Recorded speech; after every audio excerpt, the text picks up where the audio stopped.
I found out my wife was cheating on me because of a voice-activated speaker I bought her for our anniversary. Let me explain. My name is Marcus. I'm 37, work in tech support, and I thought I had a pretty good life. My wife's name is Diane. We'd been married for 9 years, together for 12. No kids yet, we kept saying next year, every year, but honestly I was okay with that. We had our routines, our inside jokes, our Friday movie nights. We'd watch old comedies, share a bottle of wine, and fall asleep on the couch together. It was comfortable. It was safe. It was home. Everything seemed normal.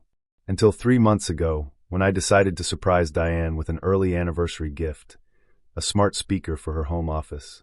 She'd been working from home more often, running her graphic design business, and I thought it'd be convenient. Music while she worked, hands-free calls, timers for her tea breaks, all those little things that make the day easier. I set it up while she was out getting groceries one Saturday afternoon. Synced it to my phone so I could add her favorite playlists, mostly indie rock and acoustic covers. Standard setup. I even left a cute note next to it. For my talented wife. May this make your workdays a little brighter. Love, M. What I didn't realize was that the device had a feature called drop-in, basically an intercom system between connected devices. And I'd accidentally left it enabled on both our phones. 2 weeks later, I was at work, scrolling through my phone during lunch break in our building's cafeteria. The fluorescent lights hummed overhead, and someone's leftover fish was making the whole room smell terrible.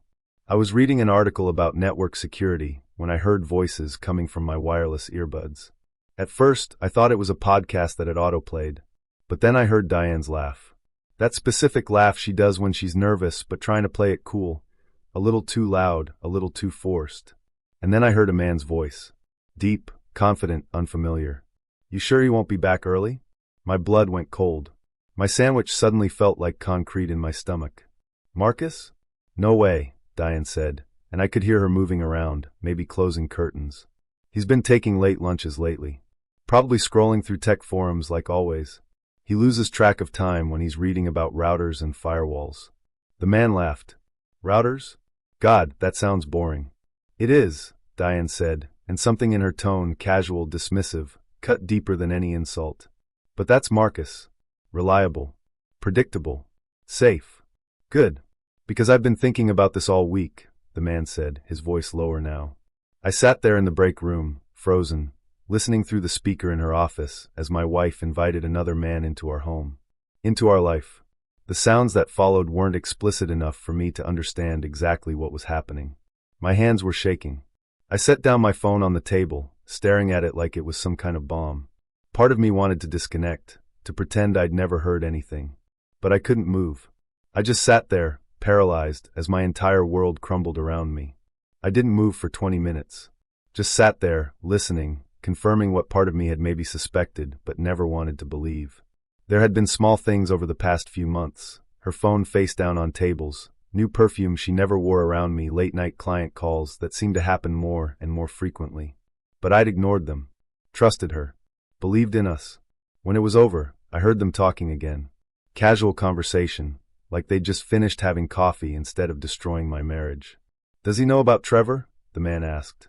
Trevor? Who the hell was Trevor? My chest tightened. There was more. This wasn't just one mistake, one moment of weakness. This was a pattern. No, Diane said quietly, and I heard water running, probably washing her hands in the bathroom. And he never will. Trevor was different. That was emotional. That actually scared me because I thought I might leave Marcus for him. This with you, Ryan, this is just physical, you know. It's fun. It's exciting. Marcus is stable. He's safe. He pays the bills on time and fixes things when they break and never forgets to take out the trash. But sometimes I need something else. Sometimes I need to feel alive. The man, Ryan, laughed. I'm just something else. I'm hurt. Oh, shut up, Ryan, she said playfully. You know what I mean. You're fun. You're spontaneous. You don't want to spend Friday nights watching old movies and falling asleep by 9. My Friday nights. Our tradition. The thing I thought we both loved. Ryan said something I couldn't quite hear, and Diane laughed again. Then I heard the front door open and close. He was leaving, and Diane was humming as she walked back to her office, probably checking her hair in the mirror, probably proud of herself for being so clever. I sat in that cafeteria for another hour, unable to move. My coworker Jennifer walked by at some point and asked if I was okay. I told her I had a headache. She offered me aspirin. I declined. That night, I came home like nothing had happened. My hands were steady as I turned the key in the lock, even though my heart was racing. Diane was in the kitchen making pasta, her specialty, the one with sun-dried tomatoes and basil that I always complimented. She was singing along to some pop song on the radio, swaying her hips in that way that used to make me smile. She kissed me on the cheek when I walked in, leaving a trace of her lipstick on my skin. "Hey babe, how was work?" "Same old," I said, setting down my keys in the bowl by the door, the ceramic bowl we'd bought together on our trip to Santa Fe 4 years ago. "You?" "Pretty productive, actually. Finished 2 client projects. One was that logo redesign for the real estate company, and the other was a website banner for that new yoga studio downtown. Both clients loved the drafts." Her voice was so normal, so cheerful, like she hadn't spent her afternoon in bed with another man. I wanted to scream, to flip the table, to demand answers. But something stopped me. Maybe it was shock. Maybe it was strategy. Maybe it was the last shred of my sanity telling me that if I confronted her now, in this moment, I'd lose control completely. Instead, I said, "That's great, Dee. I'm proud of you." She smiled, genuinely pleased. "Thanks, babe. I think this business is really starting to take off. I might need to hire an assistant soon." We ate dinner together, talked about our days, well, the sanitized versions. She told me about a difficult client who kept changing their mind about color schemes. I told her about a network issue I'd solved at work. We watched an episode of a cooking show we'd been following. And the whole time, I felt like I was watching myself from outside my body. Like I was an actor playing the role of Marcus, the devoted husband, while the real Marcus was somewhere else, screaming into the void. Over the next 2 weeks, I listened to everything. Every conversation. Every visit from Ryan. There were 3 more. Every phone call with someone named Claudia, who apparently was Diane's best friend and confidant in all this. I learned that Ryan was 32, worked in sales, drove a Mustang, and had commitment issues. According to Diane, that's what made him safe for an affair. No risk of him wanting more. I learned that Claudia had been telling Diane for months that she was playing with fire, that she needed to either fix her marriage or end it, but Diane kept insisting she could have both. I learned about the nights Diane told me she was at yoga class but was actually meeting Ryan at a hotel near the airport. About the girls' night out. That was really dinner with Trevor last year when he came back to town for a conference. The Trevor thing? Turned out he was a guy she'd met at a design conference in Seattle 3 years ago, not too like she'd said to Ryan. She'd been lying to everyone, mixing up her own timeline of deception. It lasted 6 months before he moved to Portland for work. She cried over him for weeks after, and I'd held her, thinking she was stressed about losing a major client. I'd brought her ice cream and told her everything would be okay. I'd comforted my wife while she mourned another man. But here's the thing, I didn't break. I didn't confront her. I just watched, listened, documented. Every recording saved with timestamps. Every conversation transcribed in a password-protected document on my laptop. Because I realized something important. Diane thought she was so smart, so careful. She thought I was too oblivious, too trusting, too stable to ever question her. She'd built her entire strategy around my predictability, and I decided to prove her wrong. Instead of anger, I chose precision. First, I made copies of everything. Recordings time-stamped and backed up in 3 different locations, cloud storage, external hard drive, and a USB stick I kept in my desk at work. I didn't need them for anything legal. We lived in a no-fault divorce state, but I wanted them for my own peace of mind. Proof that I wasn't crazy. Proof that this was real. Proof that when she inevitably tried to gaslight me, tried to make me think I was overreacting or misunderstanding, I'd have evidence. Second, I contacted a lawyer. Quietly. I told my boss I had a medical appointment and took a long lunch on a Thursday. The lawyer's office was downtown, in one of those old buildings with marble floors and dark wood paneling. Her name was Patricia Chun, and she'd been recommended by a co-worker who'd gone through a divorce 2 years earlier. Patricia was in her 50s, sharp-eyed and no-nonsense. I told her everything, played her some of the recordings. She listened without judgment, taking notes on a yellow legal pad. "You have a solid case for emotional cruelty if you want to pursue that angle, even in a no-fault state," she said. "But honestly, Marcus, it won't change much financially. You'll both walk away with roughly half of everything. The house, savings, her business assets. It'll all be split. I nodded. I don't care about the money. I just want out. Then this should be relatively straightforward, Patricia said. I'll draw up the paperwork. We can file whenever you're ready. But I wasn't ready to file. Not yet. Because I had a plan. See, Diane had this annual tradition. Every year on the weekend closest to our anniversary, she'd host a big dinner party. It started small, just a few friends our first year of marriage, but it had grown into this elaborate event. She'd spend weeks planning the menu, decorating the house, creating a carefully curated guest list. She loved being the center of attention, loved showing off her hosting skills, loved the validation when people told her what an amazing job she'd done. This year would be our 10th anniversary. She'd already started planning back in February, 4 months in advance. Invitations sent out in March, printed on thick cardstock with embossed lettering. Menu prepped and tested. She'd even hired a photographer to capture the perfect night, some young guy from her design network who owed her a favor.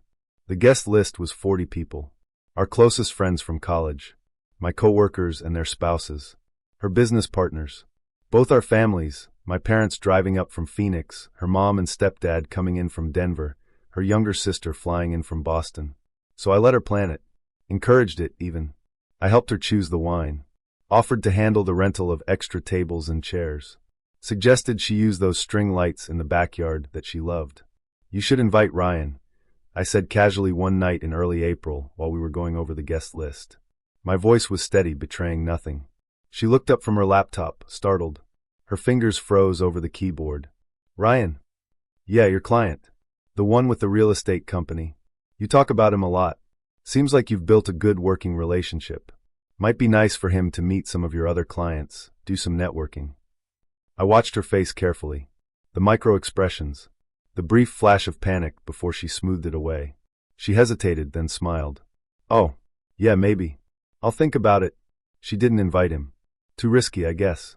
Too many variables. What if he said something wrong? What if someone asked how they met and the story didn't line up? But she did invite everyone else. 40 people who mattered to us. Our entire social circle. Everyone who needed to know the truth. The night of the party arrived on a perfect Saturday in late May.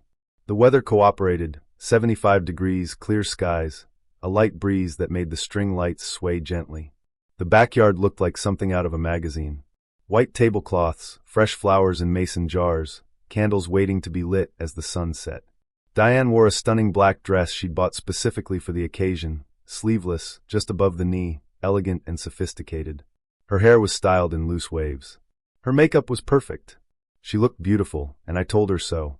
You really do look amazing, Dee. She kissed me, pleased. Thank you, babe. Tonight's going to be perfect. Guests started arriving at 6. My parents came early to help set up, my dad immediately gravitating toward the grill, my mom fussing over the appetizer table. Diane's family arrived next, her mom pulling her into a long hug, her stepdad shaking my hand firmly. Friends trickled in over the next hour. Laughter filled the yard. Wine flowed. The photographer moved through the crowd, capturing candid moments. People hadn't realized yet that these photos would document something very different from what they expected. Everyone complimented Diane, told her what an amazing host she was, told me how lucky I was to have such a talented, beautiful wife.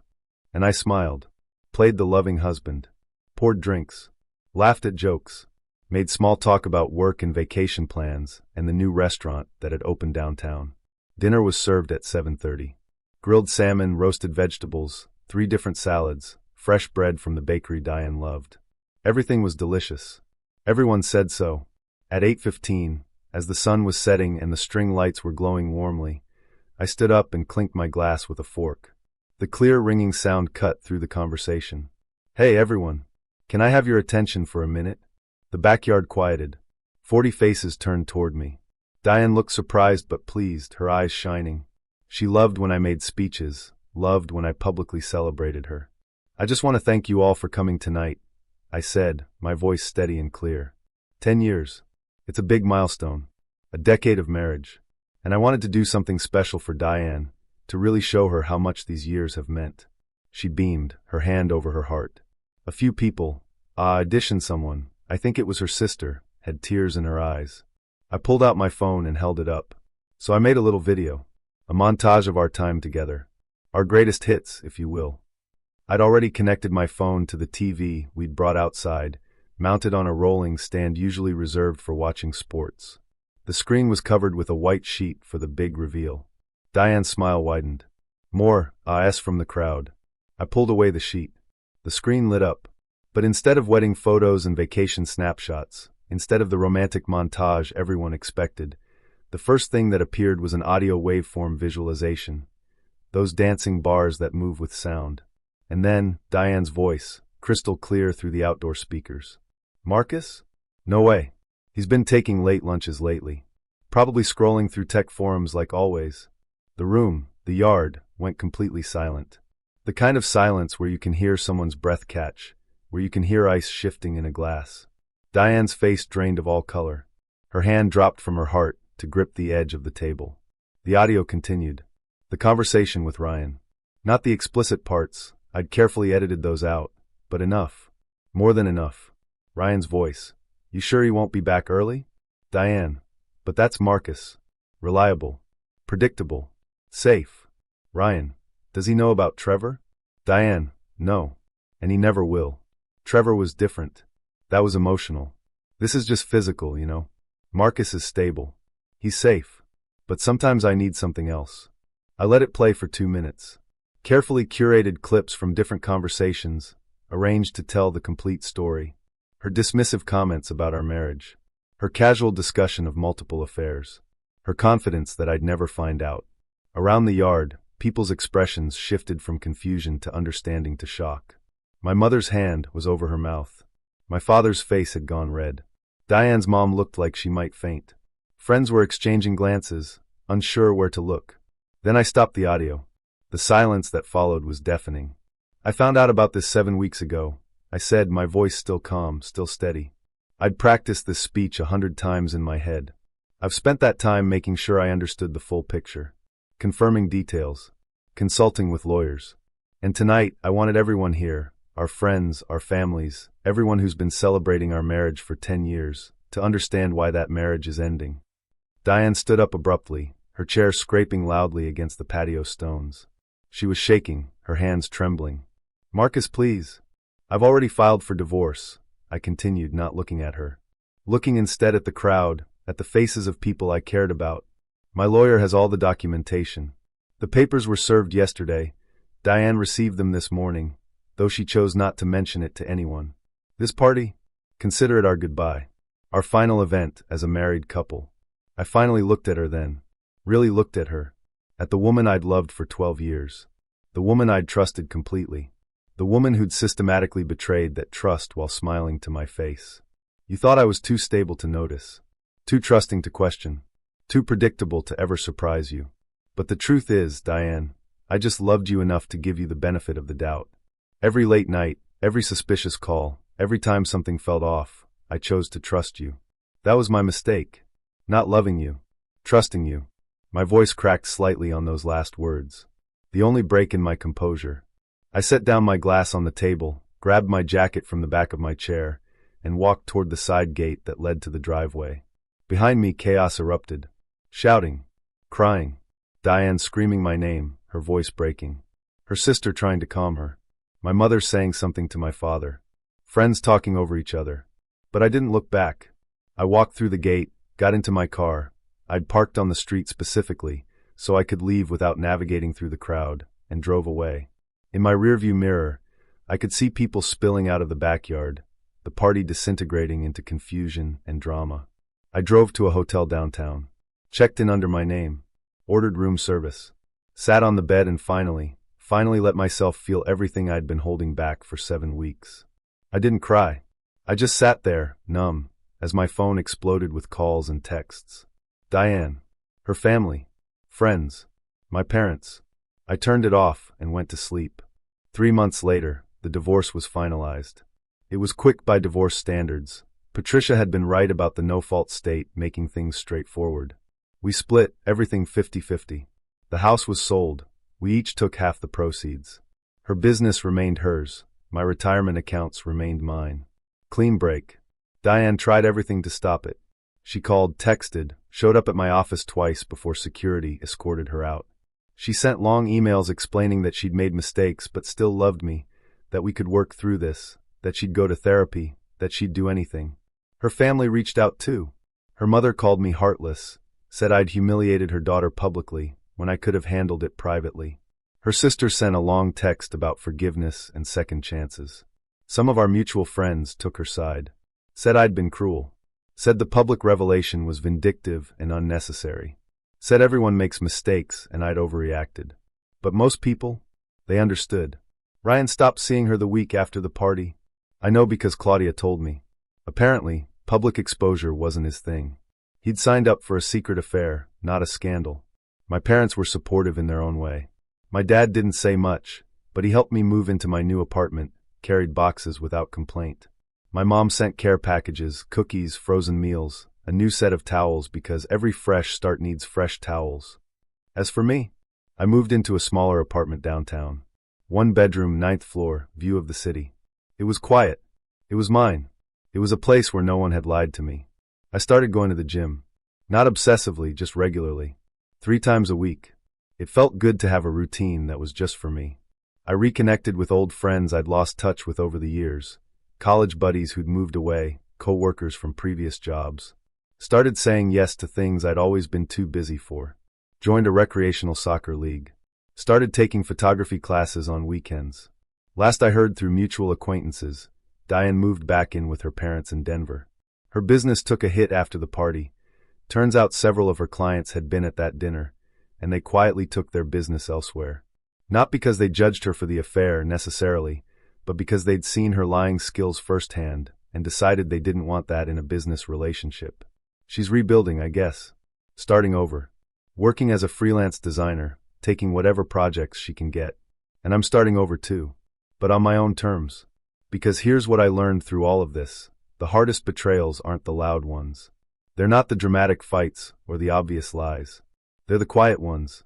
The ones that happen in your own home while you're at work thinking everything's fine. The ones where someone looks you in the eye and says, "I love you," while actively planning to betray that love. But the best revenge isn't destruction. It's not about ruining someone's life or making them suffer. It's clarity. It's truth. It's making sure that everyone who matters knows exactly what happened, so they can make their own informed decisions about who they want in their lives. Diane wanted stability and excitement, safety and danger. She wanted a husband at home and lovers on the side. She wanted everything without consequences, without having to choose, without having to be honest. Instead, she got truth. And truth, it turns out, is the one thing liars can't survive. My name is Marcus. I'm 37 years old. I'm divorced. And for the first time in years, I'm actually okay. Thank you for watching the video to the end. YouTube may no longer suggest my channel to you, so subscribe to it to receive new interesting stories. You will also help the channel grow and improve the quality of its content. A playlist with other interesting stories that you can listen to is now displayed on the screen. You can also write in the comments what stories you would like to see on the channel.